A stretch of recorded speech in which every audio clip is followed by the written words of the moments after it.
Hi, everyone. I'm Jamie Vaughn with the How She Got There podcast, sponsored by Nxt Level. And today, our special guest is Mridu Parikh, and she is here to talk to us about her company called Life is Organized and being a CEO and an entrepreneur. And we are so excited she's here today. How are you? I'm great. And I'm so excited to be here too. And you nailed my name. So awesome, Jamie. It's a great start. Thank you. Thank you. I did try. Doing research on you was beyond impressed. This is something that I greatly need in my life. If you could see all of the area around me, you would see that because we're working remotely today and all I want to do is fix things. So, and the same thing with work for me. It's one of those things where I've got so much on my plate, I just tend to procrastinate. Yes, And I hate doing that because I want to get things done. And I'm hoping that Shane, our CEO, sees this and will actually like hire you to come in. that would And be so we can all, awesome. it would be great. So tell me where you grew up. What did you think you were going to be when you grew up? I grew up in New York, not New York City, about 45 minutes outside of New York in Westchester. Hmm. And I don't know if I did have one of those aspirations, like I'm going to be this or that when I was young, but I always knew it'd be something creative. I Hmm. loved writing, I loved poetry, I loved art, even though I could not draw at all. I'm terribly not or unartistic, but I just knew it would be something creative. But that's really as far as I thought. Yeah. So where did you go to school and what did you study then? I went to Boston College, not too far from New York, just a 3-hour drive, and I studied communications and marketing, Mhm. which I actually practice a lot of today in my business. So how did you start your career and how did you end up creating Life is Organized?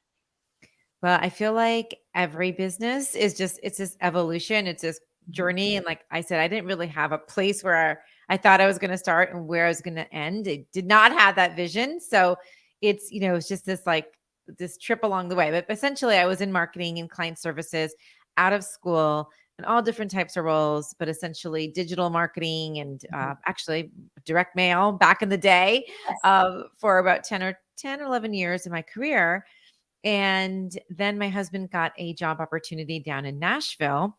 Okay, so this is like 15 years ago, and Nashville was not the it cool city. So I was like, nope, not going.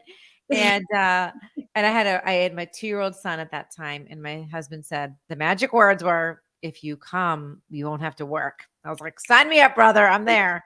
There you go. And I had my second son here in Nashville where I am now, but really quickly realized it was not the dream that I thought it was going to be. And I really wanted to get back to the workforce. But I didn't want to go back to corporate because in New York, I was working typical New York hours, like 14-hour days. It was crazy. So Mhm. that's sort of when I just kicked off on my entrepreneurial journey. Really had no business getting into business, but just thought, hey, let me try something. And I did. And so I tried a series of things like a party business, and I sold that after a couple of years, and then I landed on photo and home organizing because I was really obsessed with doing that at the time. And that led me to home organizing. So this is way before like Marie Kondo and the Container Store and the Home Edit. It's like the OG of organizing. And I did that for a little bit. But really, what I realized while I was doing that, even though I loved organizing, Life is Organized is the name of my company. I realized I didn't really love going into attics in 105-degree weather, and just I That is didn't like that. Yeah, I didn't Mhm. like it. So, but I loved teaching it. I loved coaching. I loved just training. And so I moved that kind of in-home experience to online coaching, training, speaking, DIY workshops. Mhm. And that's what I did. And then did that for several years. And then as business evolves, a few things happen. One, I realized that a lot of my clients didn't even have the time to get organized. Even if I Mhm. could teach them the skills, they didn't prioritize it. Right. And then personally, I was going through a lot of kind of growth with I had a kids at this time and a growing business, and I was having a really hard time kind of finding the time for everything. So I was also personally focused on productivity and time management. And the two of them combined basically led me to evolve my business that way. Eventually, I was like, this is what I need to teach, because before we can do anything, if we want to reach any goal, we've got to learn how to prioritize it and systemize it. And I just recognized, to me, this was like the foundation of getting everything you want. And Mhm. that's when I moved this way. And it's been a ride ever since. How do you get your first clients doing that? Well, at first clients, in organizing were friends and family. And then when Okay. I moved to productivity and time management, I actually did a lot, I do and did a lot of speaking. So I Mhm. think the first thing I did was I actually spoke at a large women's luncheon. I was about 200 people. It was one of my first speaking gigs, which was crazy. It was so big. And I got my first clients through there. Oh, wow. So Yeah. what do you see are some of the biggest issues facing women to get their life together?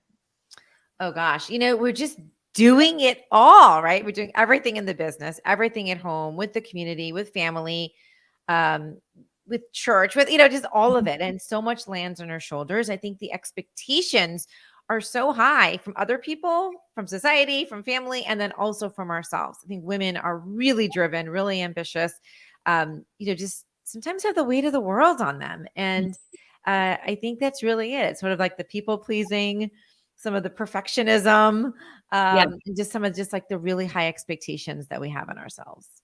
Has that always come easy for you, the organizational side of life? So I'll tell you something interesting. I think this is really good news for anybody who thinks I'll never be organized or I can never manage myself.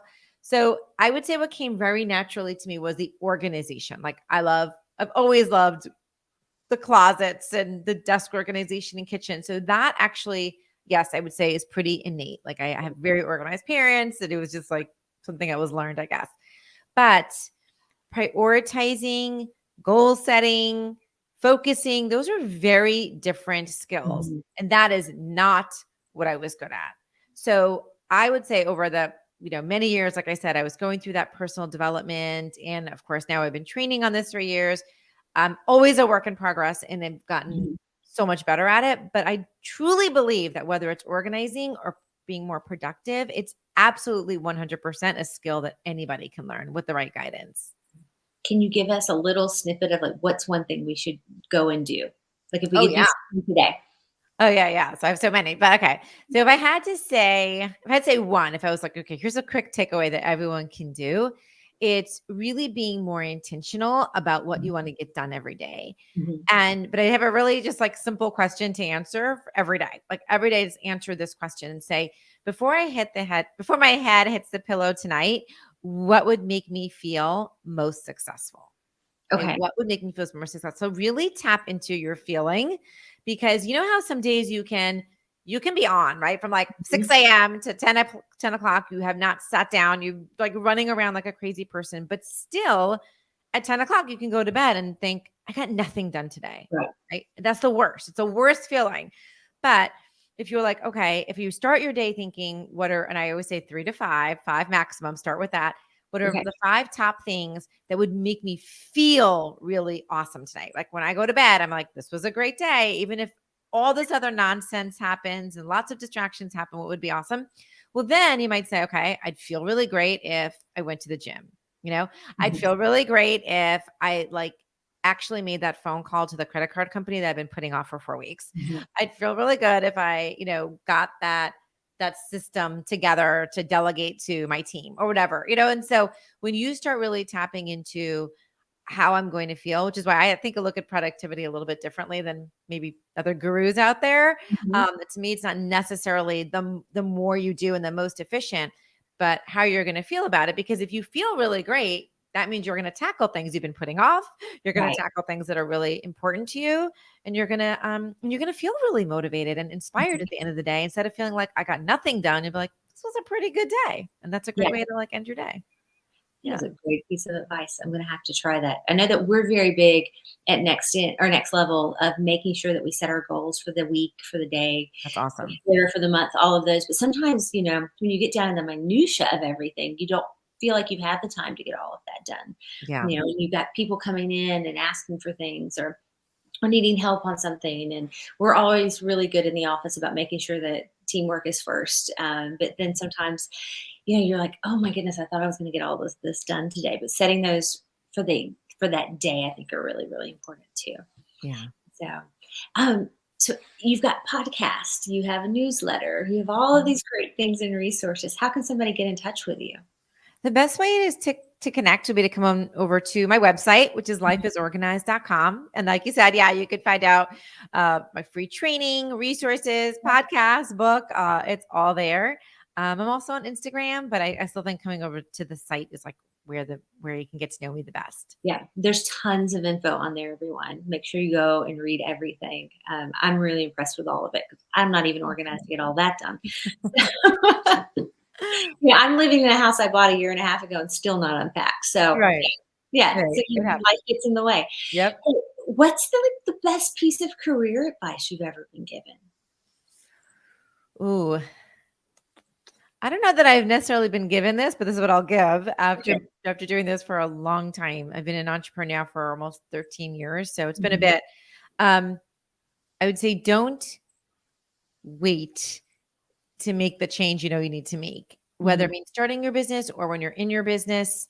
Uh, close down or shut down that revenue stream that you know isn't working, or make that change with that team member, or fire that person, or hire that person, right? Like, I think listening, just kind of knowing your intuition and following that gut instinct is always going to guide you. And I'd say the biggest kind of mistakes that I've made in my entrepreneurial journey is just always waiting too long. Like, just waiting because I was too scared to do the thing, whatever it was. Like, for me, example, moving from home organizing to productivity, it was like an 18 months of confusion there, or indecision for me. Once I finally did it, I was like, why did I wait so long? Like, why didn't I just pull that plug sooner? Right. So I think it's really just listen to that voice, that inner voice. It always knows. And even though it's really scary, just take the leap. Yeah. Are you able to find the work-life balance for yourself? Yeah, absolutely. Yeah. I don't think a balance of 50-50. So I say work-life integration. Okay. Yeah. And I think some days I work really hard and some weeks it'll be really hard, but then I'll take a great weekend with the kids or go on vacation. And so to me, that's where the balance is. It's not like every day is 50-50, Mhm. but that over the course, if I'm looking at the lifetime of my business, a lifetime of myself, do I have that balance? Am I happy in different areas? And it doesn't mean it Mhm. all has to be Right. 50% on the same day. Yeah. So what inspires you? Ooh, energy. I think just I really thrive off of other people's energy. Um, just being in a room with smart, energetic people who are Mhm. excited to collaborate or are positive.